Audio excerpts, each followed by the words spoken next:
మహాగణాధిపతయే నమః. శ్రీమాతరే నమః. మాచిరాజ్ భక్తి ప్రేక్షకులందరికీ నమస్కారం. ఈనాటి దినఫలం కార్యక్రమంలో ముందుగా నేటి పంచాంగ వివరాలు పరిశీలిద్దాం.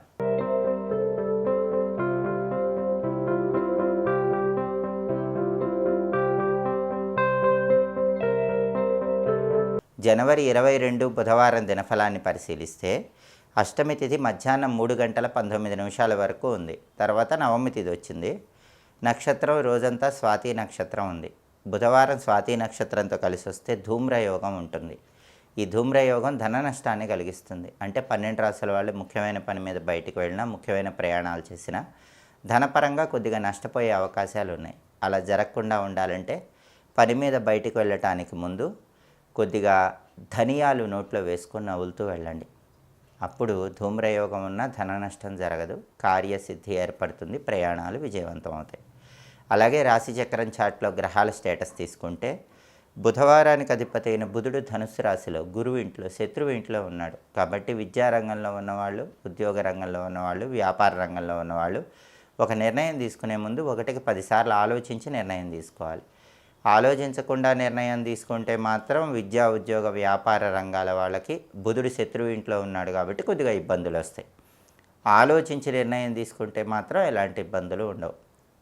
అలాగే స్వాతి నక్షత్రానికి అధిపతి అయిన రాహు మీనంలో ఉన్నాడు. ఇది అనుకూలమే కాబట్టి 12 రాసుల వాళ్ళకి విదేశీయాన ప్రయత్నాలు బాగా అనుకూలిస్తాయి.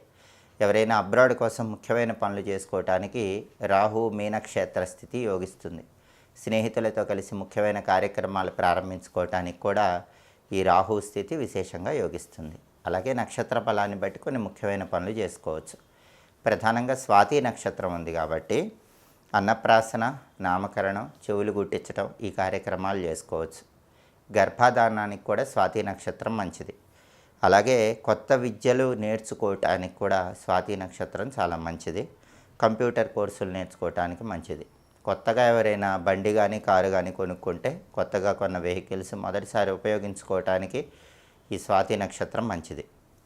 అలాగే సర్జరీలు చేయటానికి, చేయించుకోవటానికి, వైద్యులను కలుసుకొని వాళ్ళ సలహాలు, సూచనలు తీసుకోవటానికి కూడా స్వాతి నక్షత్రం మంచిది. వైద్యపరమైన సమస్త విషయాలకి, కొత్తగా ఎవరైనా మెడిసిన్స్ స్టార్ట్ చేయాలంటే ఆ మెడిసిన్స్ స్టార్ట్ చేయడానికి కూడా స్వాతి నక్షత్రం మంచిది. అలాగే గృహారంభం, గృహప్రవేశం ఇలాంటివి కూడా సహజంగా స్వాతి నక్షత్రం ఉన్నప్పుడు చేసుకోవచ్చు. అయితే ప్రధానంగా ఈ మాఘమాసం అనేటటువంటిది ప్రారంభం అవ్వలేదు కాబట్టి, ఇది ఇంకా పుష్యమాసమే కాబట్టి, పుష్యమాసంలో శుభ కార్యక్రమాలు చేయం కాబట్టి ఈ గృహారంభాలు, గృహప్రవేశాలు ఇలాంటివి చేయకూడదు. కానీ స్వాతి నక్షత్ర బలాన్ని బట్టి అయితే మాత్రం అవి చేసుకోవచ్చు. అలాగే కొత్తగా వ్యాపారాలు ప్రారంభించడానికి కూడా స్వాతి నక్షత్రం మంచిది. నక్షత్ర బలాన్ని బట్టి ఈ పనులు చేసుకోవచ్చు. అలాగే ఈనాటి దినఫలం కార్యక్రమంలో 12 రాసుల వాళ్ళకి రాశి ఫలితాలు ఎలా ఉన్నాయో, దినఫలాలు ఎలా ఉన్నాయో ఇప్పుడు మనం పరిశీలిద్దాం. ముందుగా మేషరాశి. మేషరాశి వాళ్ళకి ఈరోజు ధనలాభం కలిగే సూచనలు ఉన్నాయి. ఆదాయ మార్గాలు పెరుగుతాయి. సర్వత్రా సౌఖ్యమే ఉంటుంది. అన్ని శుభాలే జరుగుతాయి. మంచి ఆరోగ్యం కలుగుతుంది. అనారోగ్యాలు తొలగిపోతాయి. తదుపరి వృషభ రాశి. వృషభ రాశి వాళ్ళకి ఈరోజు ప్రతి పనిలో కూడా మంచి పురోభివృద్ధి ఏర్పడుతుంది. ఆర్థిక, ఆరోగ్య, కుటుంబ వ్యవహారాల్లో చక్కటి సానుకూలత కలుగుతుంది. అలాగే మానసికంగా ఉల్లాసం, ఉత్సాహం పెరిగే సూచనలు ఉన్నాయి. అనుకున్న పనులు అనుకున్నట్లు సమయానికి వృషభ రాశి వాళ్ళు ఈరోజు పూర్తి చేయగలుగుతారు. తదుపరి మిథున రాశి. మిథున రాశి వాళ్ళకి ఈరోజు శారీరకంగా కొద్దిగా అనారోగ్య భావాలు వెంటాడుతూ ఉంటాయి కాబట్టి ఆరోగ్యం పట్ల ప్రత్యేకమైన శ్రద్ధ తీసుకోవాలి. అలాగే కష్టాలు అనేక రూపాల్లో వస్తూ ఉంటాయి. వాటిని అధిగమించే ప్రయత్నం చేయాలి. మనోధైర్యంతో ముందడుగు వేస్తే విజయం మిమ్మల్ని వరిస్తుంది. తదుపరి కర్కాటక రాశి. కర్కాటక రాశి వాళ్ళకి ఈరోజు అజీర్ణ వ్యాధి వల్ల ఇబ్బందులు పడే సూచనలు ఉన్నాయి. ఇండైజెటివ్ ప్రాబ్లం వల్ల ఇబ్బందులు పడతారు. కాబట్టి వేళకు ఆహారం తీసుకోవటం, సరైన సమయానికి నిద్రించటం, వ్యాయామం చేయటం ఇలాంటివి ఈరోజు తప్పకుండా కర్కాటక రాశి వాళ్ళు ఆచరించాలి. తదుపరి సింహరాశి. సింహరాశి వాళ్ళకి ఈరోజు కుటుంబ పరంగా ఉన్నటువంటి సమస్యలు తొలగిపోతాయి. కుటుంబంలో సానుకూల వాతావరణం పెరుగుతుంది. రుణ బాధల నుంచి సింహరాశి వాళ్ళు ఈరోజు చాలా సులభంగా బయటపడగలుగుతారు. అంటే ఏదో ఒక విధంగా ధనం కలిసి వస్తుంది. ఆ కలిసి వచ్చిన ధనం వల్ల అప్పుల సమస్యల నుంచి సింహరాశి వాళ్ళు క్రమక్రమంగా ఈరోజు బయటపడగలుగుతారు. తదుపరి కన్యారాశి. కన్యారాశి వాళ్ళకి ఈరోజు ఆరోగ్యపరంగా ఇబ్బందులు ఎదుర్కొనే సూచనలు ఉన్నాయి కాబట్టి ఆరోగ్యపరంగా ప్రత్యేకమైన శ్రద్ధ తీసుకోవాలి. అలాగే చెవిపోటు ఉండే అవకాశం ఉంటుంది. చెవికి సంబంధించి కొంచెం జాగ్రత్తలు తీసుకోవాలి. కొన్ని వ్యవహారాల్లో కన్యారాశి వాళ్ళకి ఈరోజు మనోవేదన ఉంటుంది. దాని నుంచి బయటపడాలి. మనసుని ప్రశాంతంగా ఉంచుకునే ప్రయత్నం చేయాలి. తదుపరి తులారాశి. తులారాశి వాళ్ళకి ఈరోజు ప్రధానంగా వృత్తిపరంగా స్థిరత్వం అనేటటువంటిది ఉంటుంది. ఉద్యోగం కానీ వ్యాపారం కానీ అందులో ఒక సెటిల్మెంట్ కోసం చేసే ప్రయత్నాలు అనుకూలిస్తాయి. అలాగే కుటుంబ సౌఖ్యం కూడా ఉంటుంది. కుటుంబంలో సానుకూల వాతావరణం పెరుగుతుంది. తులారాశి వాళ్ళకి కుటుంబ సభ్యుల మధ్య విభేదాలు ఈరోజు సమసిపోతాయి. అందరూ ఒకే మాట మీద నిలబడగలుగుతారు. తదుపరి వృశ్చిక రాశి.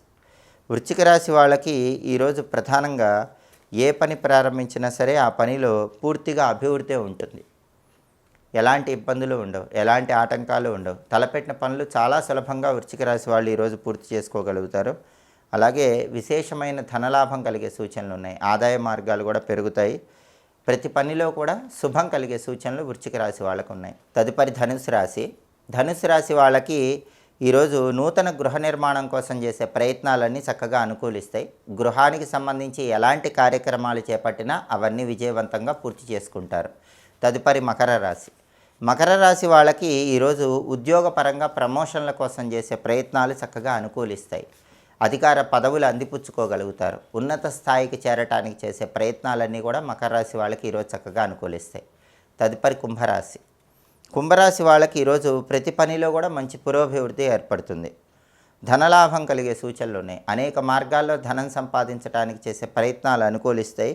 ప్రతి పనిలో కూడా శుభము కలిగేటటువంటి సూచనలు కుంభరాశి వాళ్ళకు ఉన్నాయి. కార్యజయం తప్పనిసరిగా కలుగుతుంది. తదుపరి మీనరాశి. మీనరాశి వాళ్ళకి ఈరోజు గృహంలో శుభ కార్యక్రమాలు నిర్వహించడానికి చేసే ప్రయత్నాలు చక్కగా అనుకూలిస్తాయి. శుభ కార్యక్రమ నిమిత్తమై ధనం కోసం ప్రయత్నిస్తే ఆ ధనం కూడా లభించే సూచనలు ఎక్కువగా ఉన్నాయి. 12 రాశుల వాళ్ళు అనుకున్న పనులు అనుకున్నట్లు పూర్తి కావాలంటే బుధవారం కాబట్టి గణపతికి సంబంధించిన ఓం వికటాయ నమః అనే మంత్రాన్ని 21 సార్లు చదువుకొని వెళ్ళాలి. అంటే వ్యతిరేక ఫలితాలు ఇచ్చే గణపతిని పూజించుకొని వెళ్ళాలి. ఓం వికటాయ నమః, వ్యతిరేక ఫలితాలు ఇచ్చే గణపతికి నమస్కారం అని అర్థం. ఈ మంత్రం 21 సార్లు చదువుకొని వెళితే వృత్తి, ఉద్యోగ, వ్యాపార రంగాల్లో వ్యతిరేక ఫలితాలు తొలగిపోతాయి. గణపతి అనుగ్రహం వల్ల అనుకున్న పనులు అనుకున్నట్లు పూర్తవుతాయి. అలాగే ఈరోజు బుధవారం కాబట్టి ఉదయం 6 నుంచి 7 మధ్యలో, మధ్యాహ్నం 1 నుంచి 2 మధ్యలో, రాత్రి 8 నుంచి 9 మధ్యలో బుధహోర ఉంటుంది. ఈ బుధహోర ఉన్న సమయంలో వ్యాపారానికి సంబంధించిన ముఖ్యమైన పనులు చేసుకోవచ్చు. అలాగే కొత్తగా కన్స్ట్రక్షన్స్ ఏవైనా ఉంటే వాటికి సంబంధించినటువంటి చర్చలు చేసుకోవచ్చు. బుధహోరలో జ్యోతిష విద్యలు, గణిత విద్యలు నేర్చుకోవటానికి చేసే ప్రయత్నాలు అనుకూలిస్తాయి. బంగారం వ్యాపారం, వస్త్ర వ్యాపారం ప్రారంభించడానికి కూడా బుధహోర అనుకూలిస్తుంది. హోరాకాలాన్ని బట్టి పనులు చేసుకుంటే 12 రాశుల వాళ్ళకి అనుకూల ఫలితాలు అందిపుచ్చుకోవచ్చు. ఇవి ఈనాటి దినఫలం కార్యక్రమంలో ముఖ్యమైన అంశాలు. మళ్ళీ తదుపరి దినఫలం కార్యక్రమంలో తిరిగి కలుసుకుందాం. ప్రతిరోజు దినఫలంలో 12 రాశుల వాళ్ళు వాళ్ళ రాశి ఫలితాలు తెలుసుకోవాలంటే మాచిరాజు భక్తి ఛానల్ తప్పకుండా చూడండి. మా వీడియోస్ మీకు నచ్చినట్లయితే మా ఛానల్ని లైక్ చేయండి, కామెంట్ చేయండి. మా ఛానల్ వీడియోస్ 10 మంది మిత్రులకు షేర్ చేయండి. మా ఛానల్ని సబ్స్క్రైబ్ చేసుకోండి. పక్కన ఉన్న బెల్ సింబల్ నొక్కటం మాత్రం మర్చిపోకండి. సర్వే జనాః సుఖినో భవంతు. స్వస్తి.